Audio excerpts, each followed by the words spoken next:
Good morning, Mr. Secretary. Good morning. Thank you for appearing before our committee and answering our questions.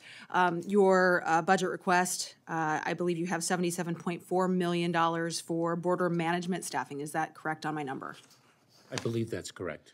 How many additional Border Patrol agents does that number and that funding level support hiring? So I want to make sure that I speak accurately here, Congresswoman.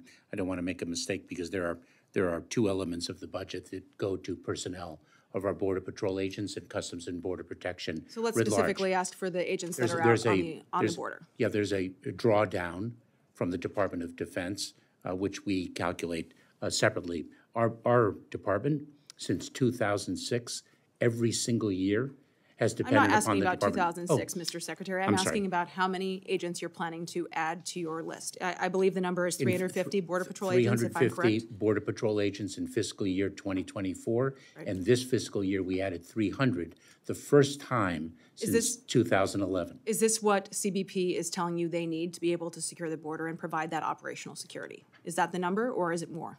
It's 300. Remember something, if I may, Congresswoman, that there's a limit to how many we can actually functionally hire in a particular year. We need more Border Patrol agents than 350. Which is my biggest concern, because there's 800 or so of those positions that are open right now. So I guess my biggest question is, when you look at 19,000 staffed Border Patrol agents, which is what we have right now, funded for 19,800, 800 of those positions are currently open. So when you're coming to us and saying you need more Border Patrol agents, the policies of this administration have truly affected retention for CBP. So when we're down 800 currently, how can you tell me realistically that when you're coming to us to ask for these many new positions, you're going to be able to feasibly actually hire this many new people? Oh, Congresswoman, we are intensely focused on recruiting and retention. And as a matter of fact, I spoke with the International Association of the Chiefs of Police just last week about the challenges of recruiting and retention, not specific to the federal government, but with respect to law enforcement across this country. We are very focused on filling the positions of the Border Patrol, of filling the positions of Office of Field Operations, well, of filling the positions help if of we the didn't United have States defund Secret the police Service. rhetoric around the country as well, because law enforcement is struggling. You're right. I hear that from my local law enforcement back in my district. It is why I'm so concerned about the security of the border when the CBP chief is saying that you need 22,000 agents total to counter the crisis. That's a total of 3,000 more agents. This request only provides for 350 more, plus I mentioned those 800 positions open. So I see it as a lack of meaningful work to address the retention challenges. They don't match what CBP is actually asking for. Throwing out increased numbers looks nice, I think, but it does not actually address the reality of the situation in our southern border. Mr. Secretary, are you aware of how many times in your budget request you mentioned the word cartel? No, I'm not, but I must say I respectfully disagree. It's zero, Mr. Secretary. Oh, Congresswoman, in the 100-page document that you submitted, you mentioned the word cartel zero.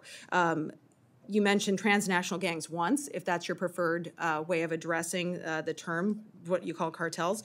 I'm very concerned when you say you're addressing the cartels in unprecedented ways. The cartel activity along the southern border and in the Homeland has escalated, and I can say both times that I have visited the southern border, I have seen that countering the cartel activity was a #1 concern for our CBP agents. But it's a clear indication that you're not listening to the men and women on the front lines. Would you agree that the cartels are a cause of the uptick of the deadly fentanyl surge in our country and the violence at our southern border? I agree 100% with that, and I disagree with 100% of your mischaracterizations of our commitment to border security, to tackling the cartels, to battling fentanyl. And the fact is that we are supporting fully the men and women, the personnel of the Department of Homeland Security. Well, the fact is that, Mr. Secretary, with all due respect, we were here a year ago, and it feels a little bit like deja vu when I was asking you if you were hearing about the morale within the department at CBP, when the chief of the Border Patrol is telling us that the border is not secure and that men and women at the border feel disrespected by the policies of this administration. It's very clear to me, sir, that there's a lot more work to be done and that you need to listen better to the men and women who are putting their lives on the line every single day. Mr. Chair, I yield back. Thank you, Ms. Henson. Mr. Case.